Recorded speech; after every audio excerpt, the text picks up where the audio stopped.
Olá, meus queridos alunos do terceiro ano A. Estamos aqui com a professora Ana Paula Augusto para darmos início a mais uma aula. Então, crianças, organizem o seu espaço de estudo para que a aula de hoje ela possa começar. Vamos iniciar a aula com a escrita do cabeçalho e rotina no caderno de classe, com aquela dedicação. Capriche na letra, ok? No cabeçalho temos MF Professor Antônio Mazei, dia 21 de outubro de 2020. Hoje é quarta-feira. Bom dia! Rotina. Na nossa rotina temos número 1, língua portuguesa, estudo das páginas 41, 42, 43, 44 e 45. 2, matemática, estudo das páginas 46, 47, 48, 49, 50, 51 e 52. 3, geografia, estudo das páginas 9, 10, 11, 12 e 13. Vamos iniciar então com a aula de língua portuguesa. Vamos relembrar a aula anterior, a aula de ontem, do dia 20? Muito bem. Ontem nós fizemos a leitura do que a Julieta escreveu em seu diário. Se vocês não lembram, vocês podem retomar a leitura, ok? Lá na página 41. E vamos para a correção das atividades, lá na página 42. 4. Sobre o texto. Marque X na resposta correta. Letra A. O que está sendo relatado ali no texto? Resposta correta. Lembranças pessoais de um acontecimento. Letra B. Quem está relatando? Isso, a Julieta. C. Em que data foi feito esse relato? 10 de outubro. Muito bem. A atividade 5. Nessa página do diário, a personagem Julieta relata que se lembrou de várias coisas na data de aniversário do gatinho Romeu. Sobre isso, responda as questões oralmente e depois registre as respostas. Letra A. Quantos anos o gato estava fazendo? 3 anos. Letra B. Como era o gato quando chegou à casa de Julieta? Era bem pequenininho.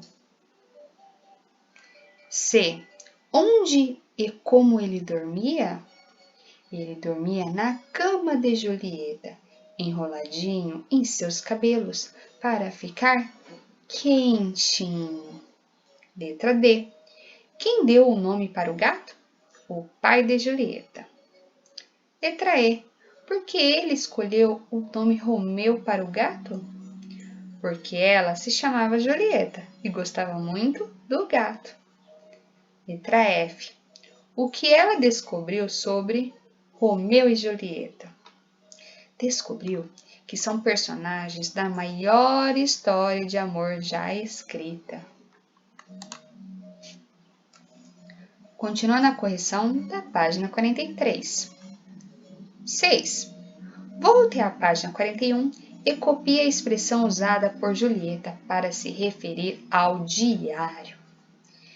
Companheiríssimo diário. Letra A. A palavra companheiríssimo tem o mesmo significado de muito companheiro. B.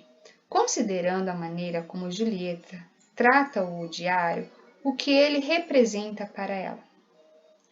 Um companheiro de todas as horas. 7. Releia este trecho e observe a palavra destacada. Quando o Romeu chegou em casa, era deste tamaninho. Letra A. A palavra destacada significa que o gato era bem pequenininho. B. Reescreva a frase substituindo a palavra tamaninho pela alternativa que você assinalou na atividade anterior. Vamos lá? Quando Romeu chegou em casa, era bem pequenininho. Muito bem. Atividade 8. Releia esta frase do texto e observe a palavra destacada. Eu sei que ele não é um gato de raça, mas aquela manchinha no olho é um charme. Letra A. Nesse trecho, que palavra poderia substituir a que está destacada? Palavra Romeu. B. Reescreva a frase substituindo a palavra destacada por aquela que você marcou na questão anterior. Vamos lá? Eu sei que Romeu não é um gato de raça, mas aquela manchinha no olho é um charme. Então, a professora substituiu a palavra ele por Romeu, ok?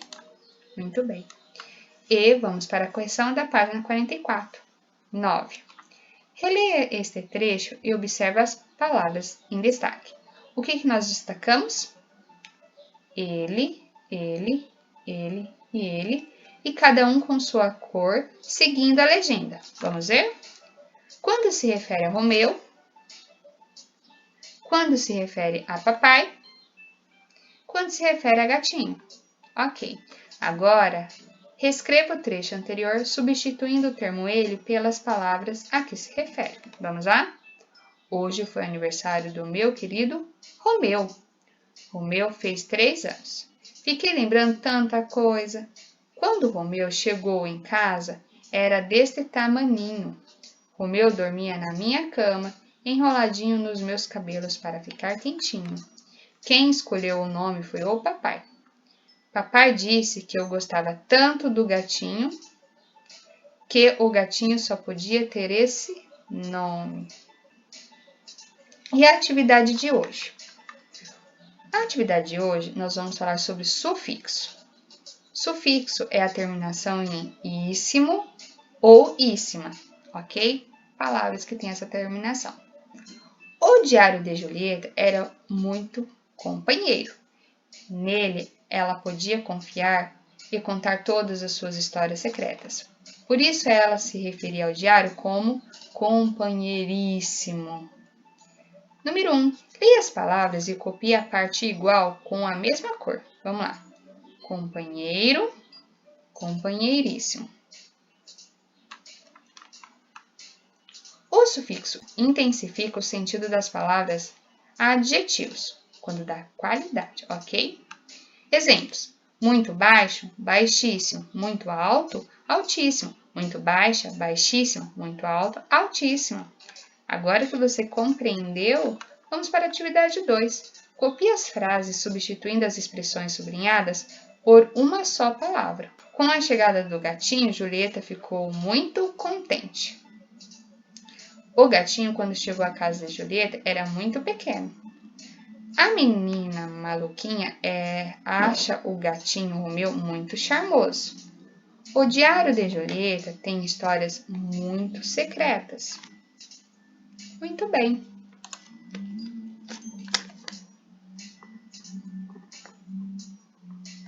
Aula de matemática.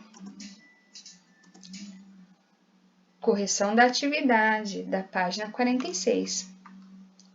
Agora colhe as cédulas e moedas a seguir para representar o preço aproximado de um pacote de figurinhas em alguns países. Então, para representar no país Brasil, o preço de um pacote de figurinhas custa R$2. Então, a professora colocou uma cédula de R$2. Perfeito. Na Rússia, o preço de um pacote de figurinhas, R$4,70. Para representar, 2 cédulas de R$2, uma moeda de 50 centavos e 2 moedas de 10 centavos. Na Argentina, R$2,60 o preço de um pacote de figurinhas. Posso representar uma cédula de R$2, uma moeda de 50 centavos e uma moeda de 10 centavos. Continuando a correção da página 47. Vamos lá? 4. Vitória comprou alguns gibis na banca de Gabriel e pagou com uma cédula de R$ 100. Como Gabriel não tinha troco, precisou trocar essa cédula por outras de menor valor no comércio ao lado. Quantas cédulas de cada valor seriam necessárias para realizar essa troca? Então, no caso, ele poderia substituir por 20 de 5, ou 5 de 20, ou 10 de 10, ou 2 de 50. Ok? Muito bem. 5. Observe a seguir o preço dos gibis que Vitória comprou. Letra A. Quantos reais Vitória gastou na compra desses gibis? 14 desse aqui, 17 desse aqui, e o som deu 31. Então, Vitória gastou R$ 31. B. Vitória pagou com uma cédula de R$ 50. Quantos reais Vitória recebeu de troco? Então, eu faço 50, que é o valor que a Vitória tem, menos o valor pago, 31, e restou 19. Então, Vitória recebeu R$ 19 de troco, ok? Muito bem. Então, vamos para a aula de hoje. Aqui nós vamos falar sobre planificação de figuras geométricas espaciais. Vamos lá? As crianças trouxeram embalagens de diferentes formatos para a sala de aula. Observe. Alguma delas nós temos aqui, que a professora separou, ok? As formas dessas embalagens se assemelham à forma de dois, sólidos geométricos. Quais seriam esses sólidos geométricos? O paralelepípedo e o cilindro. Paralelepípedo, cilindro, ok? Qual dessas formas apresenta uma superfície arredondada? Chamada de cilindro. Muito bem. Sólidos geométricos ou figuras geométricas espaciais que apresentam apenas superfícies planas são chamadas de poliedros.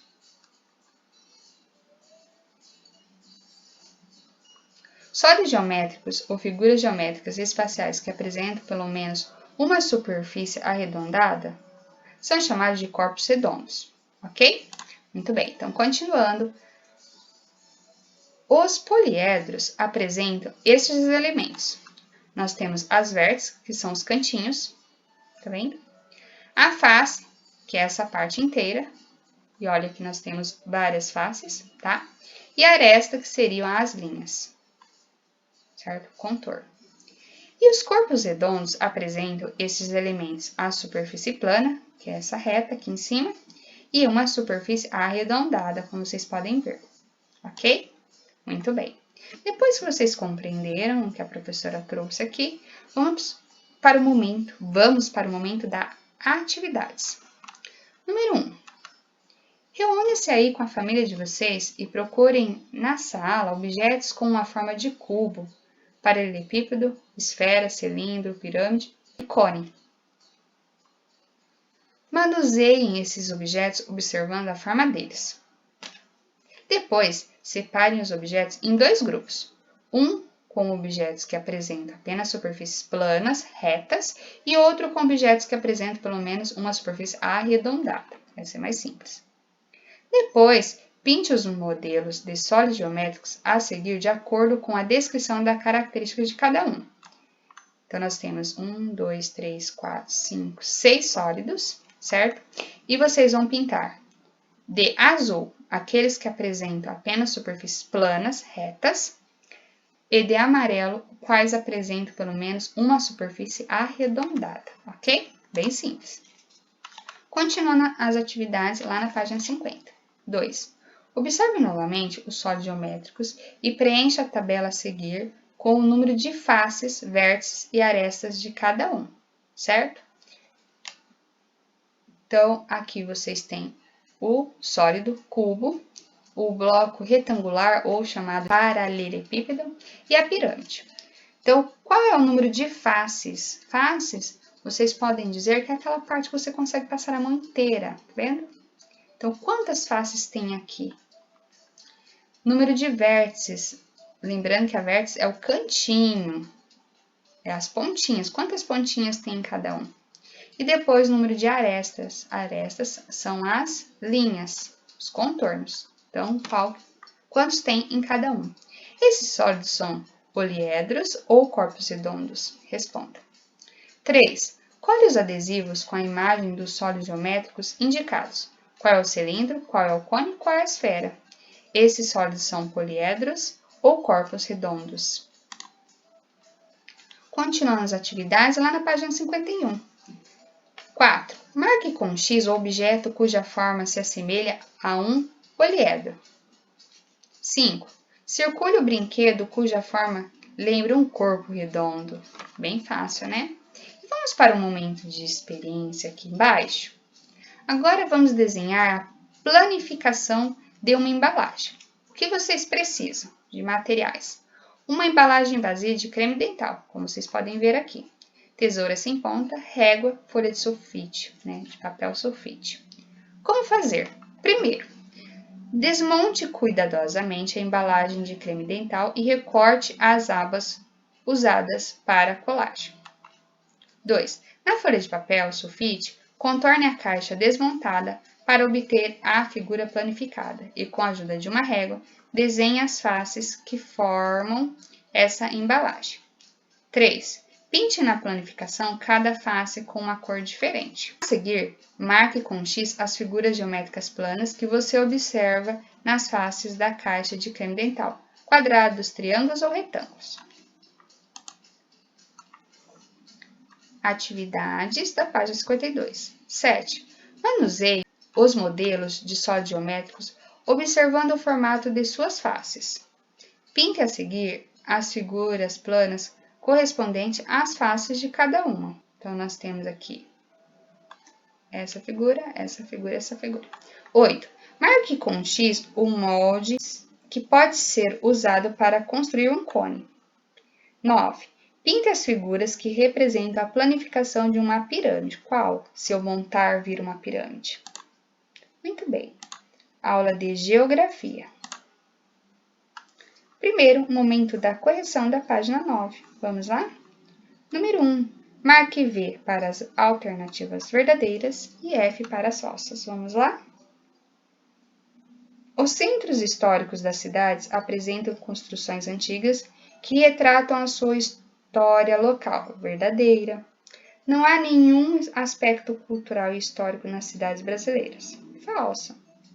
Pratos típicos como o sushi dos japoneses ou a macarronada dos italianos e a peixada maranhense, de origem indígena, apresentam a diversidade cultural existente no território brasileiro? Verdadeira. 2. Utilize as palavras do quadro para completar a frase. Nós temos culinária, festas, cultura chinesa, valoriza e cidades. Vamos fazer a leitura? Em algumas cidades brasileiras é possível identificar a presença de diferentes culturas por meio da culinária, feiras, danças e festas culturais. Um exemplo é a comemoração do Ano Novo Chinês, que ocorre todos os anos no bairro da Liberdade, em São Paulo, e também em outros lugares. Essa celebração preserva e valoriza a cultura chinesa no Brasil. Façam a correção, crianças. E ainda nós temos a correção do encarte da página 9, ok? Número 1. Complete as frases para resolver a cruzadinha abaixo. Os hábitos, costumes e modo de agir de um povo são provenientes de sua cultura. Os japoneses celebram todos os anos a sua cultura no Brasil, transmitindo-a às novas gerações por meio de festividades culturais. O respeito é muito importante para valorizar as diferentes culturas presentes na cidade ou no país. O patrimônio histórico arquitetônico representa parte da história do município. Muito bem! Vamos para a aula de hoje? Hoje vamos falar sobre representando a paisagem da cidade. Vamos lá? Lá na página 10. Podemos representar as paisagens das cidades por meio de fotografias, desenhos e maquetes, e também sob diferentes pontos de vista. Nós temos visão frontal, oblíqua e vertical. Observe as fotografias a seguir, que representam sob diversos ângulos as paisagens do Centro Histórico de Recife, Pernambuco. Vamos lá? Aqui nós temos vista de frente, chamada visão frontal, vista do alto e de lado, chamada visão oblíqua, vista do alto e de cima para baixo, visão vertical. Ok? Muito bem. Agora observa a fotografia de parte da cidade de Belo Horizonte, Minas Gerais, e os planos que formam a imagem. Então, nós temos o plano 1, o plano 2, o plano 3 e o plano 4. Vamos continuar lá na página 11. A identificação dos planos que a professora mostrou, que formam uma determinada paisagem, possibilita uma observação mais adequada, mais detalhada dos elementos que acompanham. Assim, podemos fazer um croquis, isto é, um desenho com todos os elementos que constituem a paisagem. A seguir, verifique o croquis de parte da cidade de Belo Horizonte, feito com base na fotografia da página anterior. Vamos ver? Primeiro plano, segundo plano, terceiro plano, quarto plano. Vamos fazer a leitura da legenda? Então, vamos lá. Nós temos aqui edifícios, nós temos casas, nós temos árvores e nós temos morros com vegetação. A legenda que a professora mostrou facilita a leitura da imagem, pois identifica todos os itens desenhados aqui. Então, o croquis pode ser construído com base em uma fotografia ou por meio da observação de uma paisagem, como a rua ou o bairro onde você mora ou a escola em que você estuda, ok?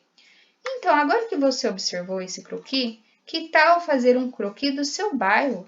Utilize a legenda para descrever todos os elementos que compõem essa paisagem. Lembrando que a legenda nós temos aqui como modelo. Então, vocês podem fazer isso em uma folha de sulfite, ok? E depois que vocês fazerem o desenho do croquis com a legenda, vocês vão pintar, claro, deixar tudo muito bonitinho, depois colar lá no caderno de classe. Não esqueça de escrever geografia, atividade da página 11, ok?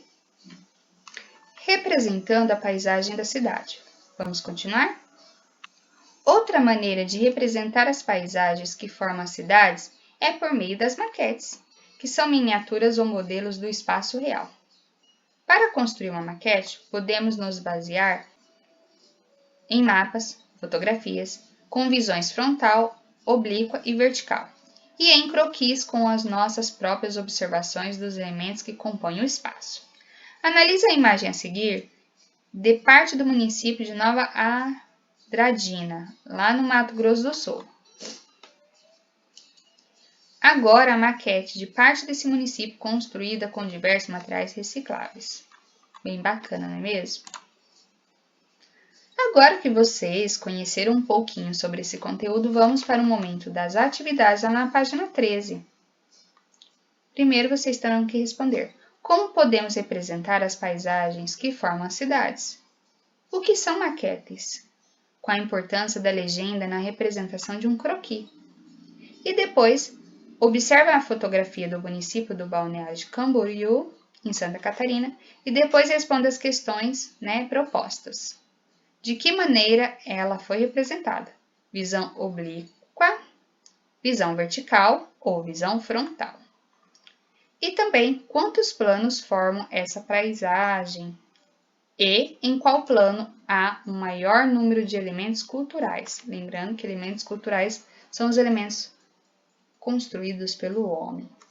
E depois temos uma atividade lá no material de apoio, lá no final do LDI de vocês. Há uma atividade para que você possa construir 2 croquis de diferentes paisagens. Não esqueça de colocar a legenda. E lembrando, nós temos um modelo de croquis lá na página 11, ok?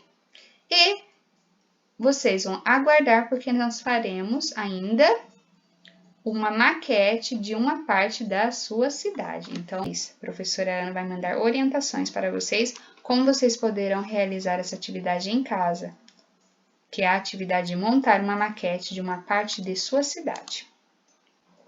E a aula termina por aqui. Bons estudos, meus queridinhos. Até a próxima aula. Beijos da professora Ana Paula. Tchau!